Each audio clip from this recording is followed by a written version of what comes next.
Europe's premier 5 furlong 1,000 metre contest is the Coolmore Wootton Bassett Nunthorpe Stakes, a race with a tremendous roll of honour, and it is fast and furious. The ground's on the fast side, and it probably will be come Friday.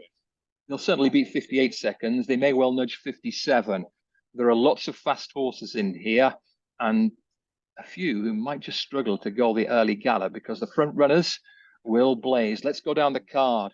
We've got Cardem, who won a 6 furlong race at a massive price at Royal Ascot. Number 4, Regional. He is regional, trained not far away in Yorkshire by Ed Bethel, and he has thrived this season. Twilight Calls has Frank Editori. He might come calling late. Further down, Bradsell is one of few sprinters who's got the better of Highfield Princess in the last year or so. Number 10, Highfield Princess, sets the bar high, last year's winner. And further down, we've got Dramatized, whose record is a little checkered, but she's very good when she's on form. Number 16, Big Evs, represents the strongest 2-year-old form on offer. In short, this is a world-class Group 1 race, and the obvious starting point is last year's winner. It is Highfield Princess. On this day, 12 months ago, John Blance, she was dynamite.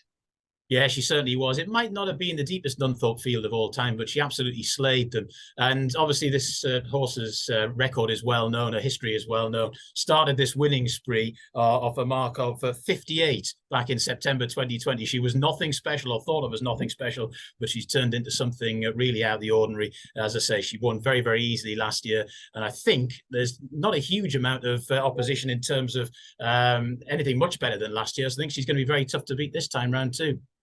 Let's move it on to Goodwood a few weeks ago. She ran twice at Royal Ascot, Highfield Princess, honourably on both occasions. Not quite good enough against Bradsell on the first occasion, but in slightly less demanding waters at Goodwood, she just crushed Group 2 rivals. Tremendous cruising speed, loads of enthusiasm. That proves to me, at least, she's the same filly as she was this time last year, in which case she's going to take plenty of beating. She'll be banged there from the start, and she'll be very difficult to beat. Let's move on to the next galloping clue. It's Big Evs at Goodwood. I think £40,000 to supplement this lightly raced 2-year-old. He won the Morecambe Stakes, John. I would suggest that the ground might not have been ideal, but he still got the job done. He did. The time was quite similar to Flora Bermuda's time on the same card, so it wasn't necessarily a brilliant performance, but it was a pretty solid one. And his brilliant performance came at Royal Ascot in the Windsor Castle Stakes, where he ran a really fast time and he led the whole way. And historically, that's very difficult for young horses to do at Ascot. I think if you cast your mind back to the Platinum Queen last year, she was a 2-year-old in the field. She had all the advantages that 2-year-olds get under the conditions of the race. I think Big Evs, he will have quite a lot of early speed competition with the likes of Living the Dream and Regional, but he might be good enough with that lightweight to still stick around. Great question. Is Big Evs a better 2-year-old than Platinum Queen was this time last year? That's a very good question. I don't know what the exact official ratings would say at this precise moment about the Platinum Queen last year, but I think Big Evs is right up there, and therefore I think he can run a similar sort of race. Yep, he should run well. Let's move on. Plenty others to consider here. So have a look at Regional, a horse who sold for very little money a couple of years ago. He's come through the handicap ranks. He's fast. A flat track and fast ground suit him. Pick him up at Haydock last time. He's a good progressive horse, Regional, John. He is, yeah, and he's important in this race, as I say, because he provides the pace in it. It's interesting as well, if you look back through the last 10 runnings of the Nunthorpe, hold-up horses, real proper hold-up horses, haven't done very well. Only Soul Power slalomed his way through in the last 10 years, and he was very good at doing that sort of thing. I think, unfortunately for Regionals fans, he's probably going to be caught in the closing stages, but you don't want to be settling too far off any pace today, and he'll be setting a strong one. Last video clue we'll look at. She's a difficult filly to assess, Dramatized, because it's slightly checkered in a limited career so far. Pick her up on one of her best days, Haydock, Temple Stakes. You look at the bare result of this and you think, high-quality performance. But the bias was in at Haydock on this day, a significant golden highway on the Stan Rail, John.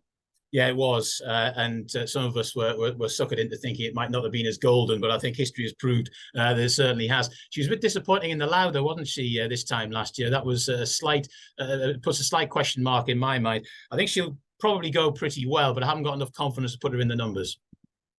Very unusual race, the Nunthorpe. It demands that horses who have the potential to win have to go in the low 10 seconds for the second furlong and the third furlong. and then come home in about 23. We just don't have many sprinters in Europe that can do that. I know one who can. John, what's on top for you in the Nunthorpe? Yeah, it's going to be Highfield Princess. Slightly concerned that she might be drawn into too much of a speed battle, but she's got the experience now in big races, as has Jason Hart, to maybe just stay a length or two behind all the speed that'll eventuate. Big Evs with a very lightweight. I think it's exactly the right race for him. They can win a lot of money for finishing second or third here. Obviously cost a few quid to supplement, but he'll go well. 16. 8 Bradsell, of course, who was the conqueror of Highfield Princess, but he's not quite as well off at the weights here. It's £2 pull, which might be significant, and the track as well. And Twilight Calls, I don't think will necessarily win, but if they go really strongly, will be picking its way through and maybe get one of the minor positions. So 10, 16, 8 and 6 for me. 10, 6, 4 and 16 for me. Highfield Princess, she's just a smashing filly. She'll be hard to beat. 6 Twilight Calls, promising young rider called Dettori booked. This is the perfect setup for him. 4 Regional is thriving, and 16 Big Evs. 10, 6, 4, 16. Good luck in the Nunthorpe.